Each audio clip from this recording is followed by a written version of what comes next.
오늘도 조중동은 한동훈을 지원 사격하며 윤석열 공격에 나섰는데 이들이 한동훈의 총선 이후 행보까지 플랜을 짜고 있습니다. 오늘 동아일보 장원재 정책사회부장 칼럼으로 의미심장한 주장이 나왔습니다. 결론부터 말씀드리면 총선 이후 한동훈은 부총리 겸 인구부 장관을 맡아야 한다는 주장입니다. 칼럼 일부를 읽어드리면 국민의힘에서 1호 공약으로 저출산 대책을 발표하며 부총리가 장관을 맡는 인구부 신설을 밝힌 것도 확실한 주무부처가 필요하다고 판단했기 때문일 것이다. 이왕 차원이 다른 접근을 하겠다면 차기 대선 주자인 한동훈 국민의힘 비상대책위원장에게 총선 후 인구부 장관 겸 부총리를 맡기는 건 어떨까? 이미 총선 불출마 의사를 밝힌 한 위원장이 영혼을 걸고 저출산 문제 해결에 나서겠다면 야당도 강하게 반대하지 못할 것이다. 여권 대선 주자가 내각에서 총대를 메고 나서야 다른 장관들의 협조를 얻으며 정부 내 자원을 총동원할 수 있다. 단순히 저출산 대책 강구나 한동훈 띄우기를 넘어서 이 칼럼이 의미심장한 이유는 따로 있습니다. 이번 총선에 불출마한 한동훈 입장에서 결국 총선 이후 행보는 윤두창 내각으로 돌아가든지 해외 유학이던 잠수던 정치권을 떠나 있는 거 둘뿐입니다. 그런데 법무부 장관을 지낸 이상 그 이상은 국무총리밖에 없을 텐데 국회 인준을 받아야 하는 국무총리는 사실상 민주당이 통과시켜줄 리가 없습니다. 게다가 윤석열 측근이자 한동훈과 거리가 먼 박성재 전 서울고검장이 법무부 장관으로 지명되면서 검찰 내 한동훈 라인도 숙청수순에 들어가 버렸죠. 검찰 정권에서 검찰 권력의 끈을 대지 못하면 사실상 허수아비나 다름없는데 한동훈이 딱 그 꼴이 난 겁니다. 그런데 이 시점에서 인구부를 신설하여 한동훈이 장관을 맡게 한다?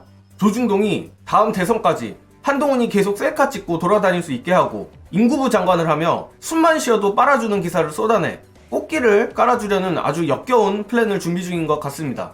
윤두창이가 인구부 신설 플랜을 받냐 안 받냐를 떠나 조중동이 저런 플랜을 준비하고 있다는 게 드러난 이상 결국 언론은 한동훈을 끝까지 쥐고 있을 게 분명해졌습니다. 심지어 이른바 한동훈 캠프가 의외로 서초동 검찰이 아니라 언론이라는 말도 파다하게 돌고 있습니다. 관련한 영상 보시고 이야기 이어가겠습니다.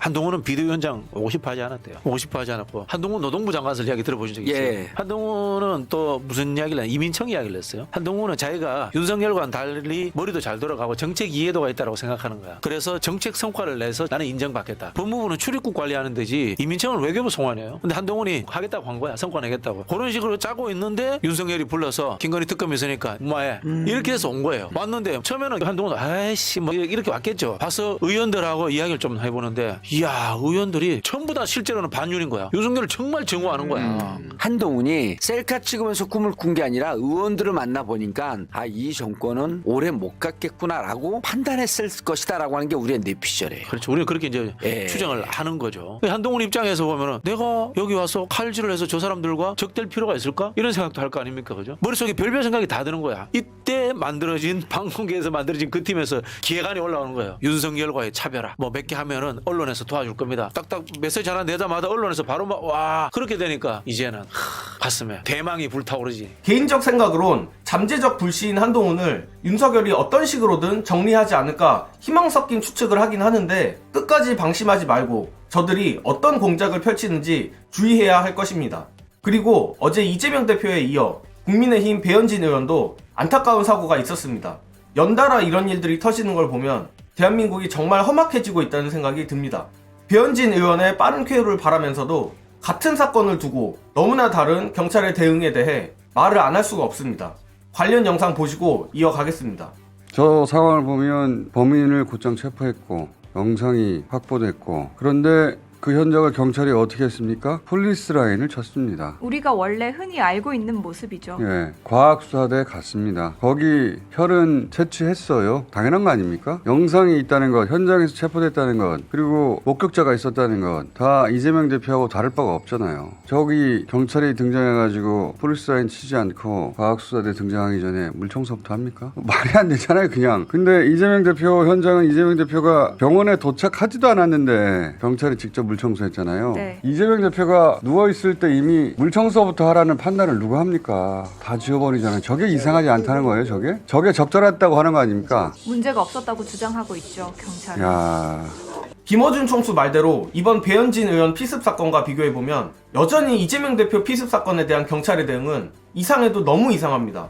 실제로 과반이 넘는 국민이 이재명 대표 피습 사건에 여전히 의문을 가지고 있습니다. 이재명 대표가 무사해서 천만다행이지 조금만 불운했으면 이번 총선부터 다음 대선까지 정말 아찔할 텐데 언제가 됐던 이 부분에 대한 진상규명도 꼭 밝히고 넘어가길 바랍니다. 이번 영상은 여기까지 하겠습니다. 시청해주신 여러분 감사합니다.